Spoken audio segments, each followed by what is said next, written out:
Ստամբուլում հայ-ադրբեջանական խորհրդարանական հանդիպում, նոր պահանջներ, թե հերթական ձևականություն։ Ինչու է Միացյալ Նահանգների բարձրաստիճան դիվանագետը Երևանում, նա հանդիպել է Փաշինյանի հետ։ Ովքեր են քրեական վարույթով մեղադրելի կարգավիճակ ունեցող մարդիկ եւ ինչ կապ ունեն Հայաստան դաշինքի հետ։ Հայաստանը կդիմի Ռուսաստանին նախկին պաշտոնյաների արտահանձնելու համար, ովքեր են նրանք։ Քաղաքական դրդապատճառներով բուհերից հեռացված դասախոսներ, ինչու են համալսարանները դատարկում խելացի կադրերից։ Երևանի ավագանին ստեղծում է նոր աշխատակազմ, երթևեկությունը հսկելու համար, բայց ընդդիմությունը դեմ է քվեարկել։ Բարի երեկո հարգելի հետևորդներ, եթերում ABC Newsroom-ն է, ես Աննա Սարգսյանն եմ։ Հայաստանի և Ադրբեջանի պատվիրակություններն այսօր հանդիպել են Ստամբուլում։ Հանդիպումը Թուրքիայում կազմակերպվել է ԵԱՀԿ խորհրդարանական վեհաժողովի 23-րդ աշնանային նստաշրջանի շրջանակում։ Այն ներկայացվում է որպես խաղաղությանն աջակցող հերթական քայլ, սակայն պաշտոնական հայտարարություններից այն կողմ շարունակում են մնալ բազմաթիվ հարցեր։ Այս քննարկումն իրականացվել է Ժնևում ձեռք բերված պայմանավորվածության հիման վրա, բայց ազգային ժողովի հաղորդագրությունից պարզ չէ, թե կոնկրետ որ պայմանավորվածությունների շուրջ են կողմերը մտքեր փոխանակել եւ ինչ հաջորդ քայլերի մասին է խոսքը։ Չի հստակեցվում նաև քննարկվել են արդյոք հարցեր սահմանային վիճակի, ադրբեջանական կողմի վերջին հռետորաբանության կամ Հայաստանի նկատմամբ ուղիղ սպառնալիքներ պարունակող հայտարարությունների վերաբերյալ։ Կողմերը խոսել են վստահության ամրապնման մասին, սակայն հայաստանյան քաղաքական դաշտում շարունակում են խոսել, թե ինչպես կարելի է վստահություն կառուցել մի երկրի հետ, որը շարունակում է աչք ունենալ Հայաստանի ինքնիշխան տարածքի որոշ հատվածների վրա, նախապայմաններ առաջ քաշել խաղաղության պայմանագրի շուրջ եւ պահել հայ գերիներին։ Հայ-ադրբեջանական պատվիրակությունների կառուցողական հանդիպմանը զուգահեռ Երևանում արդեն քննարկվում էր տարածաշրջանի գերհզոր նախագիծ կոչված Թրամփի ուղին։ Միացյալ Նահանգների պետքարտուղարի քաղաքական հարցերի տեղակալ Էլիսոն Հուքերը ժամանել է Հայաստան ուսումնասիրելու, թե ինչպես իրականություն դարձնել դեռ միայն թղթի վրա գոյություն ունեցող նոր տրանսպորտային գաղափարը։ Նա հանդիպել է Հայաստանի արտգործնախարարի եւ Նիկոլ Փաշինյանի հետ, քննարկել, թե ինչ դեր կարող է ունենալ Հայաստանը տարածաշրջանը միջազգային առևտրային եւ լոգիստիկ հանգույցի վերածելու գործում։ Հուքերը շեշտել է, որ Թրամփի ուղին նախատեսված է տարածաշրջանը կարևոր առևտրային եւ տրանսպորտային միջանցք դարձնելու համար, իսկ Վաշինգտոնը այս նախագծին տալիս է ռազմավարական արժեք։ Հուքերը Երևանից մեկնելու է Բաքու, որտեղ Իլհամ Ալիևը շարունակում է Սյունիքով անցնող ճանապարհը անվանել Զանգեզուրի միջանցք, հայտարարելով, որ շինարարությունն ավարտական փուլում է։ Իսկ մինչ Ստամբուլում խաղաղության բանակցություններ են, Բաքվում պահվող հայերը պայքարում են իրենց կյանքի համար։ 45-օրյա լռությունից հետո Բաքվում բանտարկված լիբանանահայ Վիգեն Էուլջեքչյանը վերջապես զանգահարել է կնոջն ու տեղեկացրել, որ առողջական վիճակը վատացել է, քայլել չի կարողանում։ Վիգենը կնոջը պատմել է, որ ոտքերի ցավը անտանելի է, սակայն ադրբեջանական բանտապահները հրաժարվում են տալ նույնիսկ բժշկի նշանակած դեղերը։ Միակ սնունդը հացն ու թեյն է։ Իսկ որևէ մեկի հետ խոսելու հնարավորություն պարզապես չկա։ Կինը կարծում է Վիգենի չքայլելու պատճառը դաժան ծեծի հետևանքն է։ Չնայած Վիգեն Էուլջեքչյանի ծանր վիճակին, նրան ոչ բուժում է նշանակվել, ոչ էլ որևէ իրավական պաշտպանության միջոց։ Նա շարունակում է մնալ առանց անհրաժեշտ բժշկական օգնության։ Սա ոչ միայն անմարդկային, այլև նվաստացնող վերաբերմունք է։ Այն հատկապես մտահոգիչ է, հաշվի առնելով Ադրբեջանի նախագահ Իլհամ Ալիևի վերջին հրապարակային հայտարարությունները։ Բժշկական օգնությունից զրկելը, սննդի հասանելիությունը սահմանափակելը, տեղորայքից ու անգամ անվասայլակից զրկելը լուրջ վտանգ են առաջացնում Վիգենի առողջության եւ կյանքի համար։ Իսկ Հայաստանում արդեն 5 ամիս կալանավորված գործարար Սամվել Կարապետյանի կալանքը դատարանը երկարաձգեց եւս 2 ամսով։ Փաստաբանների փոխանցմամբ Կարապետյանը դատարանում կրկին հայտարարել է, որ մեղադրանքները սուտ են, ինքը անմեղ եւ պետք է ազատ արձակվի։ Սակայն դատավոր Սարգիս Դադոյանը ընդունել է 52 քննիչների եւ դատախազի պնդումը, թե միլիարդատեր գործարարը ազատության մեջ կխոչընդոտի նախաքննությանը։ Հիշեցնեմ, որ Կարապետյանը իրավապահների թիրախում հայտնվեց այն պահին, երբ հրապարակավ քննադատեց իշխանության վարած արշավը հայ առաքելական եկեղեցու դեմ։ Նրա հայտնի հայտարարությունից հետո ընդամենը մի քանի ժամ պահանջվեց, որպեսզի գործարարին մեղադրանք ներկայացնեն իշխանությունը զավթելու հրապարակային կոչերի, այնուհետև նաև հարկեր ու տուրքեր չվճարելու եւ փողերի լվացման համար։ ՀՑԿՀ համապատասխան որոշման մեջ ինչ է ձևակերպվում։ Ասվում է, որ 3 ամիս ժամանակ կա, որ սեփականատիրոջ հետ բանակցեն։ 3 ամիս սեփականատիրոջ հետ բանակցեն, գնալու են Երևան կենտրոն քրեակատարողական հիմնարկում բանակցեն։ Անկեղծորեն եմ ասում, սա նման է որոշակի իմաստով ահաբեկչական գործողության։ Ահաբեկիչներն են ի վերջո պատանդ պահում մարդու։ Սա ինչ վարքագիծ է, այսինքն եթե գործընկերներ շատ հստակ ասեմ եւ ներողություն խնդրեմ ձեզանից։ Եթե մենք խոսում ենք իրավական process-ի մասին, այստեղ իրավական process չկա։ Այստեղ առաջին իսկ օրվանից իրավական process-ի նշույլ չկա։ Մենք ամեն անգամ պարզապես ելնելով նրանից, որ սա ի վերջո դատարան է կոչվում, այստեղ կա դատարանի շենք, բայց այստեղ բովանդակությունը արդարադատության կանխորոշվում է հայկական ժամանակի նյութով։ Իդեպ ես հաջորդ նիստից առաջ երևի թե խնդրելու եմ, որ գործընկերները կապ հաստատեն, փորձեն հասկանալ ինչ հրապարակում է լինելու, մենք էլ ըստ դրա մեր գործողությունները որոշենք, որովհետև իդեպ նույն հանրային ծառայությունները կարգավորող հանձնաժողովի որոշումը չկար, արդեն իսկ իշխանական լրատվամիջոցները ասում էին, որ զրկելու են լիցենզիայից։ Մեր ձևով շարժումը արձագանքելով հակակոռուպցիոն դատարանի այսօրվա որոշմանը հայտարարել է, որ այն հերթական անգամ ապացուցում է, որ Հայաստանում արդարություն պարզապես չկա։ Ցավով արձանագրում ենք, որ մեր հայրենիքում հաստատվել են հակաժողովրդավարական կարգեր, որոնց պայմաններում մեկ մարդ է որոշում, ով եւ ինչքան պետք է կալանավորված լինի, իսկ վճիրները հրապարակում է ոչ թե դատարանն, այլ իշխող ընտանիքին պատկանող թերթը դատական նիստի ավարտից 1 օր առաջ։ Հայկական պետականությունը խոր ճգնաժամ է ապրում, որը պետք է հաղթահարենք միասին։ Հայաստանի Հանրապետությունը չպետք է լինի մեկ մարդու գրպանային պետություն, որքան էլ որ անելանելի թվա իրավիճակը ու որքան էլ բիրտ լինի գործող իշխանության ճնշումը, մենք ոչ մի վայրկյան չենք դադարեցնելու պայքարը։ Վստահ ենք, որ միասնաբար հաջողելու ենք ու հաղթելու ենք մեր ձևով։ Նույն տրամաբանությամբ իշխանությունը շարունակում է ճնշումը ընդդիմադիր ուժերի վրա։ Հաղթանակ դաշինքի անդամների տներում քննչական գործողություններ են իրականացվել։ Դա հաջորդեց վաղաշաբաթի ընտրությանը, որի ընթացքում համայնքապետի թեկնածու Սևակ Խաչատրյանը հավաքեց 10,000 ձայն։ Ընդդիմադիր թեկնածուն վստահ է, իշխող կուսակցությունը չի հաշտվում, որ վաղաշաբաթ համայնքում կա մի թիմ, որը կարող է այդքան ձայն ստանալ։ Հակակոռուպցիոն կոմիտեն հայտարարել է, որ ընտրակաշառք ստանալու, տալու եւ միջնորդության դեպքերի առթիվ հարուցված քրեական բարույթով մեղադիալի կարգավիճակ ունի 5 անձ։ Ովքեր են նրանք եւ ինչ կապ ունեն Հայաստան դաշինքի հետ, դիտենք ռեպորտաժում։ Ես պատկերացնում եմ, եթե մենք հաղթանակ տանեինք, ինձ թվում է մենք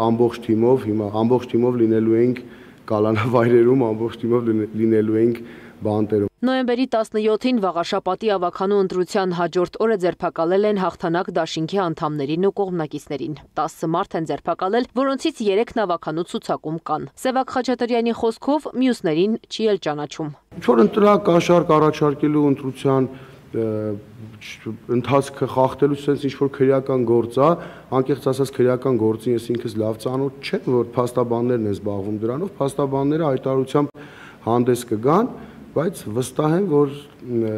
զավեշտի աստիճան է լինելու ամեն ինչ, պարզապես զավեշտի։ Ձերբակալությունից առաջ խուզարկել են դաշինքի ավականու անդամներ Կարեն Գևորգյանի, Արմեն Դավթյանի, Մայիս Մելքոնյանի, Տիգրան Գևորգյանի տները։ Հակակոռուպցիոն կոմիտեից հայտնել են, որ իրենց մոտ քննվող քրեական վարույթների շրջանակներում իրականացվում են ապացուցողական եւ վարույթային այլ գործողություններ։ Փաստաբան Ալեքսանդր Կոչուբաևը մեծ զրույցում ասել է, քրեադատավարական հիմք գործում չենք կարողանում գտնել։ Չկան ապացույցներ։ Մեղադրանքների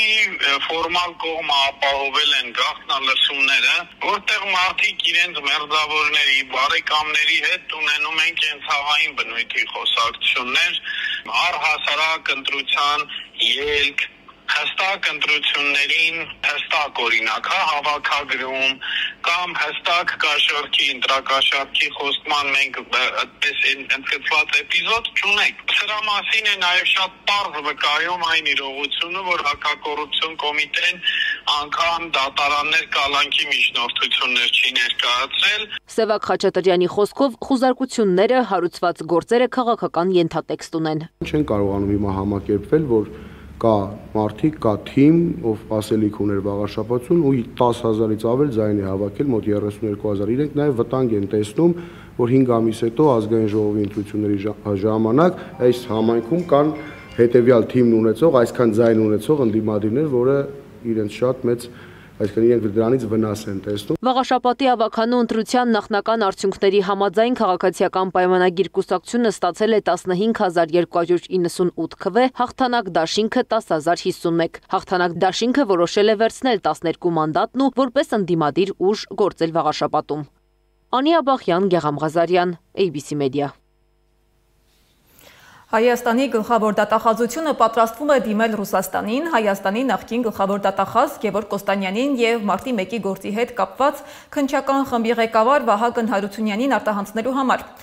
Այսօր մարտի 1-ի թեմայով ազգային ժողովում տեղի ունեցած հանրային քննարկման ժամանակ հայտարարեց գլխավոր դատախազը։ Նրա խոսքով նախկին պաշտոնյաները մեղադրվում են 2008 թվականի մարտի 1-ից հետո պաշտոնեական դիրքի չարաշահման, ապացույցների կեղծման և գործի քննությունը խեղաթյուրելու դրվագներով։ Հիշեցնեմ, որ դեռ 2021 թվականին Ինտերպոլը մերժել էր Կոստանյանի նկատմամբ հետախուզում հայտարարելու հարցը, ընդգծելով, որ մեղադրանքը քաղաքական է։ Մարտի 1-ի գործի հետ կապված Գևորգ Կոստանյանը և քննչական խմբի ղեկավար Վահագն Հարությունյանը մեղադրվում են հետագայում պաշտոնական դիրքի չարաշահմամբ, ապացույցների կեղծման և գործի քննություն ըստ էության խեղաթյուրելու դրվագներով, դրանք բուն մարտի 1-2-ի գործողությունների հետ փոխկապակցված չեն, փոխկապակցված են հետագայում կատարված դիրքային չարաշահումների հետ։ Երկու անձի մասով էլ քննչական խմբի ղեկավարի և Կոստանյան Գևորգի մասով մեր ունեցած տվյալներով այդ անձին գտնվում են Ռուսաստանի Դաշնությունում։ Ռուսաստանի Դաշնության հետ մենք աշխատում ենք բազմակողմ պայմանագրի շրջանակում, այս պահին դա Քիշնևի կոնվենցիան է, բայց այս պահին չունենք ռուսական կողմից համաձայնություն այս անձանց արտահանձնելու։ Տեղափոխվենք Երևանի քաղաքապետարան։ Երևանի ավականին այսօր որոշում է ընդունել նոր հիմնարկ ստեղծել մայրաքաղաքի երթևեկության հսկողության համար։ Սուբսիդիաները կազմել են ամսական 41 միլիոն դրամ նոր աշխատակիցների համար, սակայն ավականու ընդդիմադիր 15 անդամ դեմ է քվեարկել։ Ինչու է Երևանի երթևեկությունը պատուհաս դարձել իշխանության ու քաղաքացիների համար, Սեդա Մակարյանի ռեպորտաժում։ Ամսական 41 միլիոն դրամ կտրամադրվի քաղաքապետարանի նոր աշխատակիցներին, որոնց պարտականությունն է լինելու մայրաքաղաքի երթևեկությանը հետևելը։ Ավականին այսօր որոշեց նոր հիմնարկ ստեղծել։ Ավականու ընդդիմադիր 15 անդամ սակայն դեմ քվեարկեց։ Այսօր քաղաքապետարանը նախագիծ է բերել, որ 74 հոգի աշխատանքի ընդունեն, ամսական 41 միլիոն դրամ տան, հեռուստացույցով էկրանում նայեն, տեսնեն ոնց է խցանում առաջանում։ Պես նստեն նայն, մոտարպես 7 հատ այդ աշխատակիցներից 1.5 միլիոն դրամ աշխատավարձ են ստանալու ամիսը։ Երևանի ավականու այսօրվա նիստում փոխադարձ մեղադրանքներ հնչեցին, շարունակելով Երևանում տրանսպորտի համակարգում առկա խնդիրների մասին քննարկումը, ավականու ընդդիմադիր անդամ Պետրոս Զարոկյանը փորձեց հստակեցնել, թե ինչպես են որոշել ստեղծել երթևեկությունը հսկող համակարգ, երբ տրանսպորտի վարչության պետ Վազգեն Հարությունյանը անցնում է քրեական գործերով։ Դրանից հետո բանավեճ սկսվեց նրա և Տիգրան Ավինյանի միջև։ Մի օր վարչապետը գնում է հեծանի վրա քշում, խցանում է լինում, ուզեմ հասկանամ, ինքն է ձեզ քաջալերել այս կենտրոնը ստեղծեք, համաձայնեցեք վարչապետի հետ, թե ինքնուրույն որոշեք անիվ 2 ստեղծեք։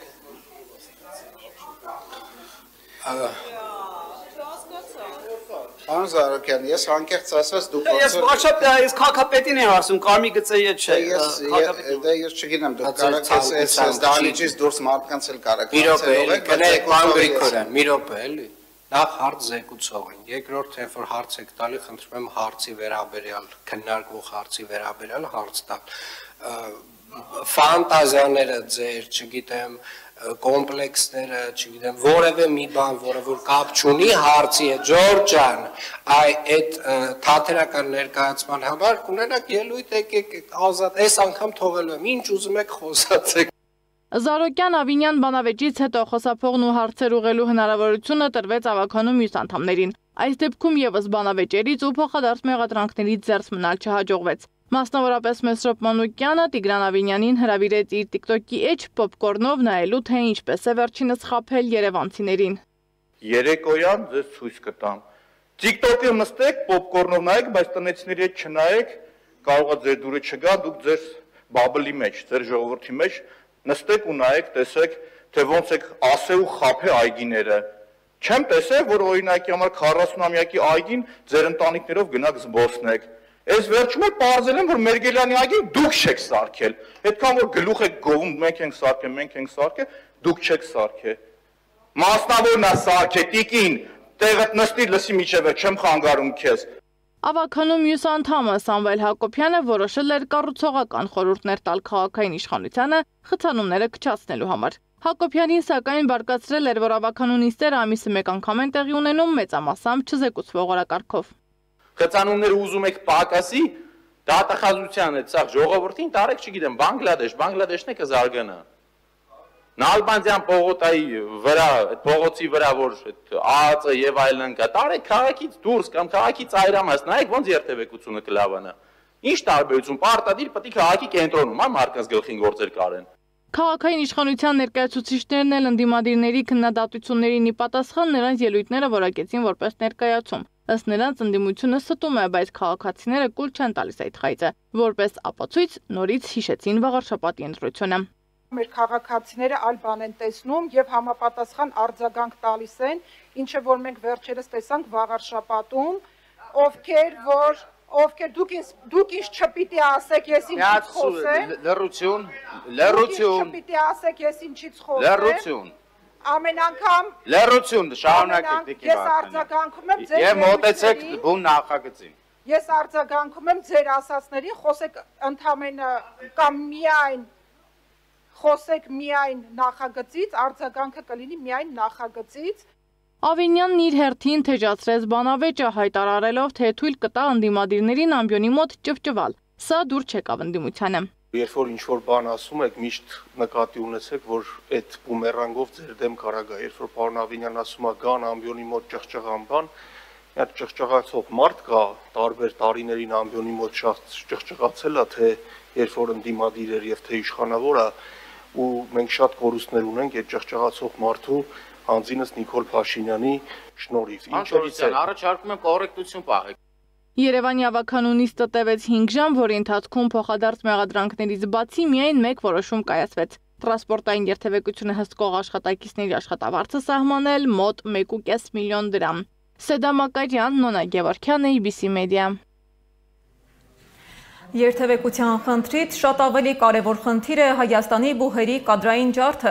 որի վերաբերյալ ոչ մի քննարկում տեղի չի ունենում։ Մայրբուհից հետո հերթը Բյուսովի անվան պետական համալսարանինն է։ Վերջին տարիներին հարյուրավոր աշխատակիցներ, ներառյալ պրոռեկտորներ, ռեկտոր, դոկտոր պրոֆեսորներ եւ դասախոսներ են հեռացվել աշխատանքից։ Դասախոսների ու աշխատակիցների խոսքով պատճառը իրենց այլախոհությունն ու սեփական կարծիք արտահայտելու կամ պարզապես սկզբունք ունենալն է։ Նրանց հետ զրուցել է Անի Աբաղյանը։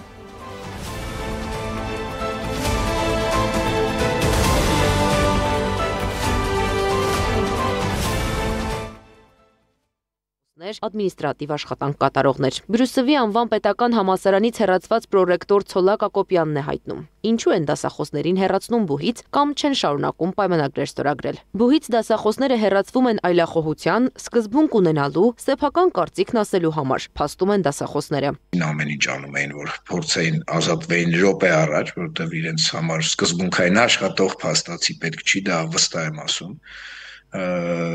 Եվ այսօրվա Հայաստանում նաև սկզբունքային աշխատողները որևէ տեղ չունեն, հատկապես իհարկե պետական հաստատություններում դա ակնհայտ է, դա փաստ է, դրա մասին են վկայում բազմաթիվ ազատումները,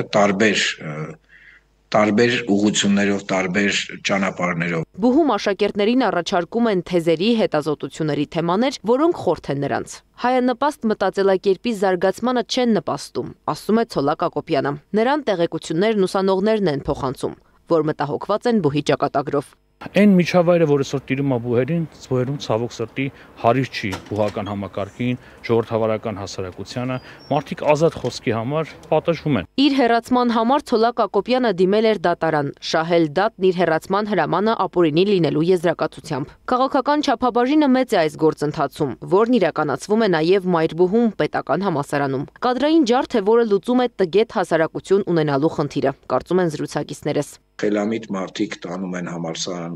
այն համալսարան, այնտեղ այն ուսումնական հաստատություն երեխաներին, որտեղ գիտեն, որ կրթական ցենզը պայմանավորված է նաև դասախոսներով, այսինքն չեն տանում, չէ, լսարաններ, որտեղ գեղեցիկ լսարաններ կան միայն։ Գեղեցիկ լսարանում, որտեղ չկա լավ մասնագետով կաշխատի այդ երեխաների հետ, ոչ մի լավ բան չի տեղի ունենալու եւ ոչինչ չի կարող տեղի ունենալ։ Եվ այս մարդիկ այս մասը անտեսելով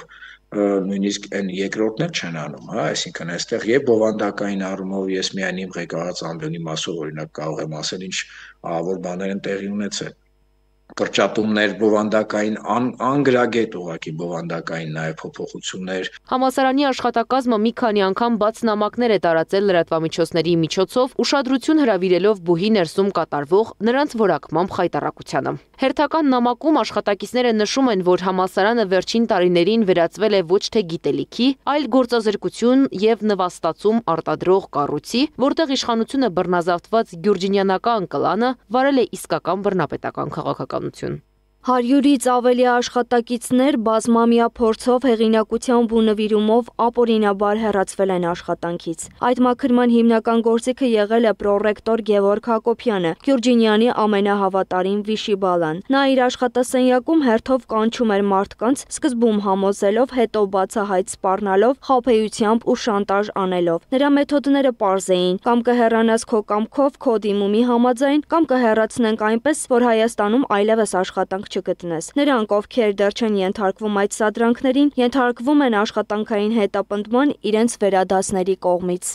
Նամակում բյուրսովականները մտահոգություն են հայտնում կրթական համակարգի տապալման վերաբերյալ։ Ընդգծում են, բուհը կրթելու, արժեքներ սերմանելու գործառույթը փոխել, վերածվել է անձնական վրեժխնդրության եւ քմահաճություններ իրականացնողի։ Ուզում ես հասարակությանը հանդես կրթությանը կապի ու իսկ կրթության մեջ են հիմնական մասը ազատ մտածող երիտասարդները բնականաբար դա բուհերում են։ Այո, դա են ուզում անել։ Հիմա ես ինչ եմ անում դա կանխելու համար, դա համար ես այսօր ակտիվ հասարակական քաղաքական գործունեության մեջ եմ, որովհետեւ ձուկը գլխից է հոտած, որովհետեւ փոխենք համակարգը։ Որտեւ եթե մնա այս իշխանությունը, այո, ցավոք սրտի հասնելու են իրենց նպատակին։ Եվ մեր խնդիրն է հասկացնել մեր ժողովրդին։ Բուհի ներսում լրացնում են այլախոհներին, հեռացնում սկզբունքային ու պրոֆեսիոնալ մասնագետներին, ասում են զրուցակիցներս ու վստահեցնում բրյուսովում գրչին մուրճն է փոխարինել։ Անիա Բաղյան, Գեգամ Ղազարյան, ABC Media։